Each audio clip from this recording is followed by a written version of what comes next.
I loved my wife. I loved her so much. She was unspeakably precious to me, and we were so happy. I'm not going to spend a lot of time talking about how we met or our life before that house. It's both unimportant and painful. But I must stress that I loved her more than anything in the world. I'd watch her sleep, her eyelashes resting on her cheeks, her lips parted while she snored softly. I adored her from the moment we met. And that over-the-moon feeling never stopped. She was beautiful. She had red hair that she wore in a braid over her shoulder. One hand was slightly bigger than the other, and we joked about it. She was small, not bird-like. And when she laughed, I laughed too. She had a habit of bumping into me when we walked together in public as if she was just making sure I was there. And I never met someone that I had shared that much joy with. It was so easy to be around. I married her the second I got the chance. Loved her so much. She got pregnant 4 months ago. We agreed our apartment wasn't going to cut it. So we looked around for a nice starter house in the country. Nothing huge, nothing fancy, just a one-story box where we could raise our child in. We ended up getting a great deal on a small house about 20 minutes outside of town. But since I worked from home, the commute wasn't going to be an issue. We both agreed that we'd rather raise our baby away from the inner city. My wife was raised on a large piece of property in Yorkshire and was always talking about how nice it was. How you could go to sleep with your window open at night and only hear the sounds of the animals. The wind moving through the trees, the snow makes a sound when it falls. Did you know that? She asked me once, it sounds like moth wings flapping, like sighing. I'd been raised in a high-rise in the middle of a huge metropolitan area. I did not know that the snow made a sound when it fell. I was charmed. We moved in around November, when she was about 2 months along, and the first night we were there, it snowed. I opened our bedroom window wide and I listened. She held my arm. See? Sounds like so many little things sighing. We went back to her bed and I held her close as I made love to her very gently. We set up the house, decorating with a very non-specific but pleasing theme. We met our few neighbors, whose houses were spaced a good distance from ours. Everyone was pleasant. Seemed happy to have a young couple finally join in the community. A few of us agreed to exchange keys in case of an emergency or an accidental lockout, and that tickled me. I wasn't used to such open hospitality. My wife fit in wonderfully, a pretty young mother-to-be. Our neighbors fawned over her. They showered us with cakes and dinners, casserole dishes, and hand-knitted gifts for the baby. My wife handled these gifts with her usual grace and smiled sweetly when she received them. She'd hold the handmade, misshapen clothes and beam at the old women who delivered them. She'd make a great fuss, invite the woman in for tea, make company with them, all the while exclaiming over the cuteness of the lumpy booties and the bulbous hats. When a woman left, she'd show them to me, and we'd laugh, wondering about what monstrous child could possibly fill them. We were happy. My wife grew more and more radiant every day. Her small belly grew to a noticeable bump, and I'd walk in on her, standing in the nursery, touching the walls, the crib, whispering to the baby growing inside of her. I held her at night, my hands protectively cupping her belly, and I kissed her neck and was so overwhelmed with how much I loved her. I told her I'd protect her, keep her and our child safe. She curled her toes around mine and sighed deeply as she drifted to sleep. God, I loved her so much.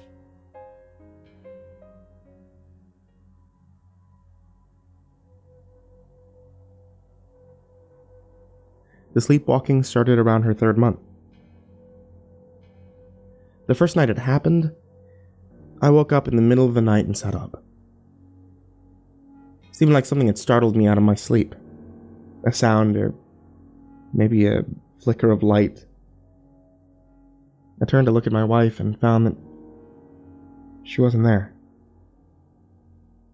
I wasn't alarmed at first. More and more, she got up to urinate multiple times at night as the baby grew, and it pressed against her bladder, so she complained about it in a good-natured way, shuffling off to the bathroom. I got up and I knocked on the bathroom door. It opened. She wasn't inside. Slightly more awake, I padded out of the bedroom and I wandered the house, looking into various rooms. "Honey, what's going on? Are you okay? Where are you?" She didn't answer. My heart started to beat a bit faster. I opened the hall closet and jumped back, startled as the broom fell out. I caught it, stuffed it back in. Thoroughly spooked, I wandered the house, looking in the dining room, the living room, the spare bedroom and bathroom. My heart beat faster. My nerves rose with every space. When I flicked on the kitchen light, I yelped before I could stop myself. She was standing on the kitchen counter, her head cocked to one side, as if she was listening. My heart dropped and I ran over to her. Ellie, honey, come down. What are you doing? You all right?" She didn't respond to my voice or my touch. It took a moment to realize that she was still asleep. Terrified, I ran into the dining room and I grabbed a chair. I walked over to her. With great difficulty, I coaxed her to step down onto it. I scooped her up into my arms, holding her tightly, and carried her back to our bedroom. Her eyes were wide open, unseeing. She mumbled something and I put her down, and I shushed her as I tucked her in. She mumbled again, looking me in the eye. I went back to sleep. She was snoring before I was back in bed. Not bothering to go and shut off the kitchen light, I curled up beside her, holding her tightly against me. I stayed awake for an hour or so, trying to see if she would get up again, but I was reasonably sure that she wouldn't. I fell back into a restless sleep. The next morning, when we woke up, sweaty and tangled together, I asked her if she remembered anything, her blue eyes wide. She searched my face for truth, and when she saw it, she covered her mouth with childish alarm. "You'll have to start locking the bedroom at night, John," she was adamant. She wouldn't risk harm to her unborn child. I installed a lock that afternoon, but the sleepwalking continued. Almost every night I woke up to an empty bed, and I'd find my wife in various places around our room. In the closet, curled up by the door, standing by the window. One particularly terrifying episode, I found her on top of our huge bureau. She was hunched against the wall, her eyes wide and feral. I had no idea how she got up there, and I had to go get a ladder to get her down. And as I helped her, she said something. Her small feet touched the carpet, and she looked me in the eyes with grave seriousness. "You can't save us, John. But don't worry. We'll be waiting for you." It was eerie. Her eyes looked when she said it, lit as if by some weird radioactive light. I shushed her and tucked her back in a bed. One night I found her at the window, opening, the curtains billowing around her like wings. I got up to help her, and as I got near, I saw that she was pressed against the windowsill. Her belly was crushed against it, her eyes staring out at the sleeping landscape. Her hands hung limp at her sides. I grabbed her harder than I intended, and it woke her up. Alarmed, she gripped my hand, which dug into her shoulders. Her eyes were hurt, terrified. "John?" Her knees gave out, and I managed to catch her. She clutched her belly, moaning. I told her to hold still, to hang on, and to take deep breaths. She reached between her legs, and when she drew them back, there was spots of blood on her fingertips. She let out a breathy scream, and the ambulance came and took my poor, terrified wife away. I rode with her, holding her hand, her smaller hand. Her eyes never left mine. The ultrasound revealed that nothing was wrong. The baby hadn't been harmed. Spotting, the doctor said, was not unheard of in this stage, but the doctor warned us to keep him informed of any more incidents. We were beyond relieved, and I kissed my wife as she wept, relieved, and I dried her tears, and the doctor prescribed her a very mild sedative to help her sleep at night. She began taking the sedatives. As soon as it started, the sleepwalking stopped. She slept soundly, her hands curled under her chin, and I watched her sleep, my heart full to bursting. I loved her so much. Shortly after my wife began to sleep at night, my nightmares began. They were always the same. I'd wake up and Ellie would be gone. I'd get up frantically, search the house for her. The rooms were empty, full of a strange, thick fog that burned as I inhaled it. It was caustic, smelling strong of ozone. The fog made the hairs on the back of my neck stand on end as I ran through it, as if it was electric. It slowed me down, made it hard to search for her, and eventually I'd end up at the back door and find the back garden had been replaced by a featureless gray landscape. It was like stepping into a thick mud, the way the earth grabbed onto my bare feet, wormed between my toes. I'd wander around the perimeter of the house calling her name. The sky went on and on, cloudless and dark, and when I looked up with it, I could feel a dizzying certainty that if I were to fall up into it, I'd fall forever. The only thing keeping me to the ground was the sticky mud-like stuff. I'd call her name over and over, the sound falling flat on the still air. I'd end up back where I started, and my heart would start to race. Where's Ellie? Where's my sweet, pretty wife? And I had to protect her from whatever was coming, and something was coming. I could hear it. The sound reverberated from the sky, rolling across the dead flatland, a low electric hum. The mud would cling to my feet, holding me in place, and I'd sense her behind me, as if she'd been there all along. John? I tried to turn, but could only move my eyes, strain them, trying to look over my shoulder to see her face. She'd lay her hand, her larger hand, on my shoulder. I love you, John. I love you. I knew it wasn't my wife. I'd scream. I could hear the roar as the sky began to fall, racing towards the earth, falling to infinity to crush me, crush her, crush everything. And the hand on my shoulder would grip me tighter, and I'd fly upright. The sheet stuck to my damp skin, a scream caught in my throat. I'd immediately turn to her, my lovely sleeping wife. I'd touch her shoulder gently.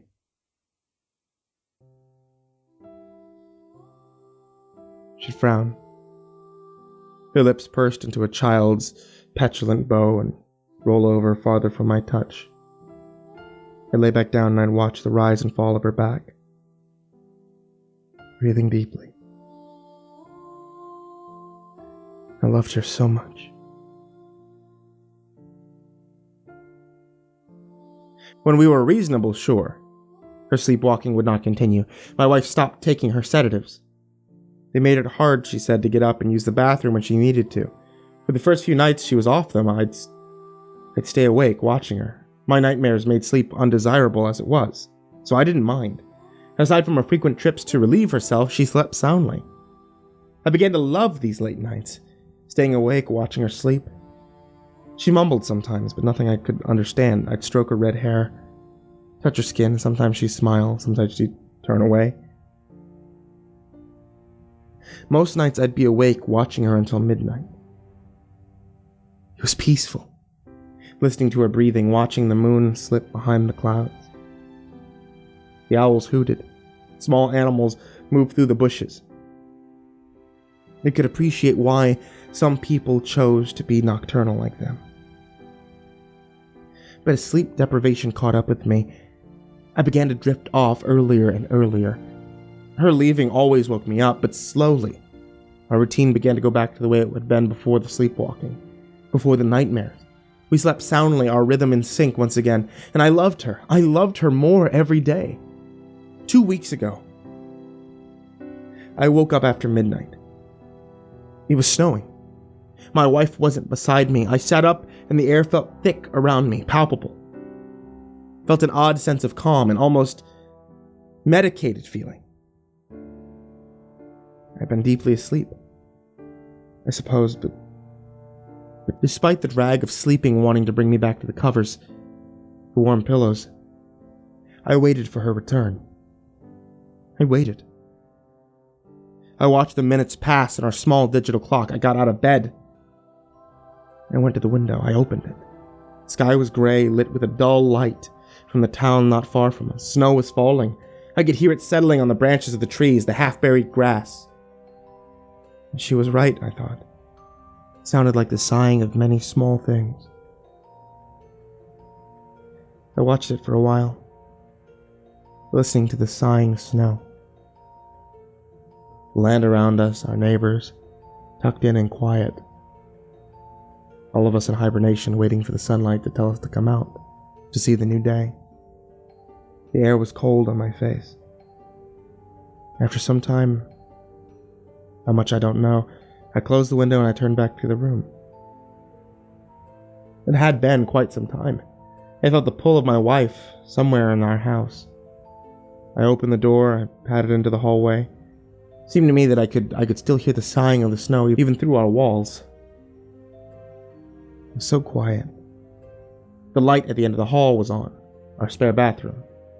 I stood in front of the door and listened, hearing nothing but the small sighing of many things outside. And I knocked gently on the door.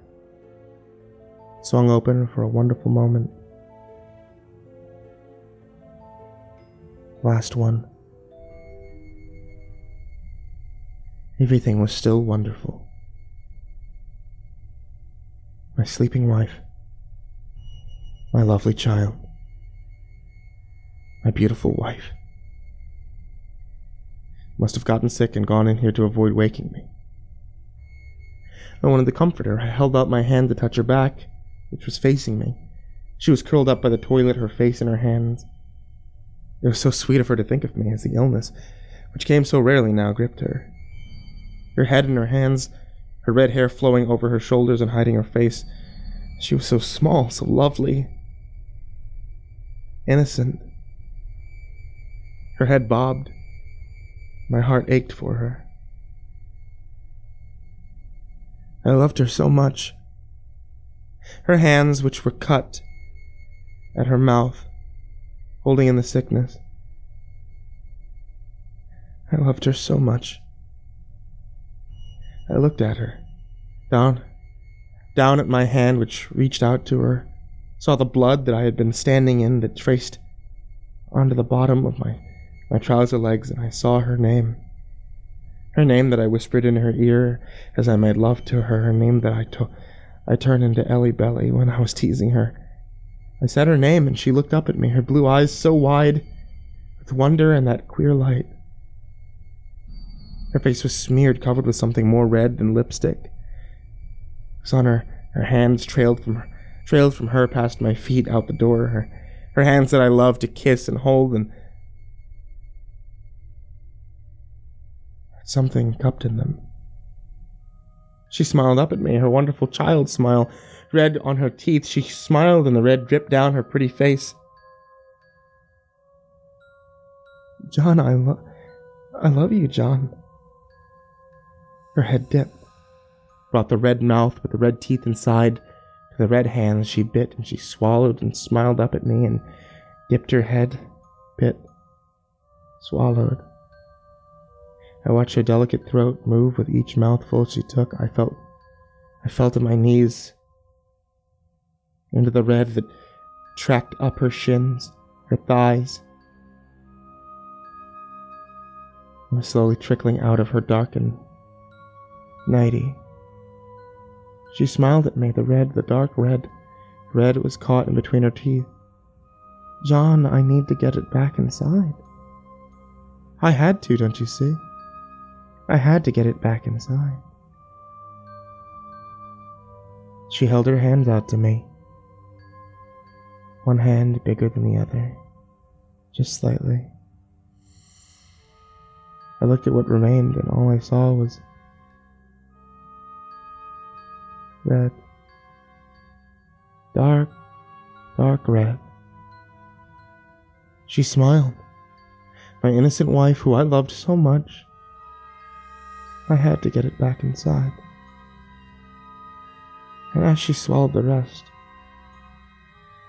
of that dark, dark red, I could hear the sighing outside turn into a low rumble, a roar, the sound of the sky coming down upon us, coming down to consume me and my beautiful wife,